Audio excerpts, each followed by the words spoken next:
আমরা যদি এটা কখনো আশা রাখি যে আমি কারোর সাথে ভালো করছি সুতরাং সেও আমার সাথে ভালো করবে, যদি আশা আপনার মনে থাকে তাহলে কিন্তু সেটা অসম্ভব।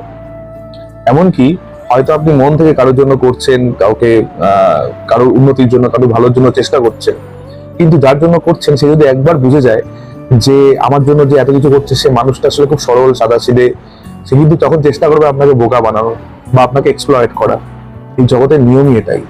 আপনি বেশি উদারতা দেখালে, বেশি ভালো হতে গেলে আপনাকে বোকা ভাবা হবে, এবং সেটা সত্যিই বোকামো। সুতরাং খুব বেশি ভালো, খুব বেশি উদারতা এই যুগে, কলিযুগে আপনি দেখাতে যাবেন না। দেখাতে গেলে পরিণামে আপনি এক্সপ্লয়েট হয়ে যাবেন।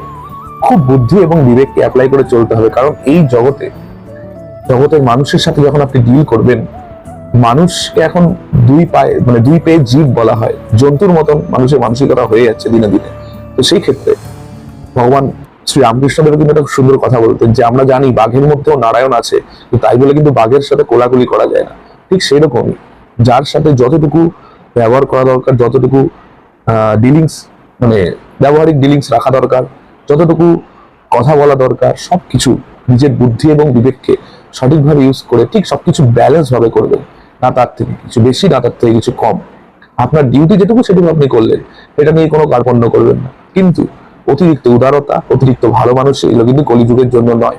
এবং সেটা করতে গেলে যদি আপনি সামনের জনের দ্বারা আহত হন, সেটাও কিন্তু খুব একটা অবাক করা বা আশ্চর্যের বিষয় কিছু হবে না।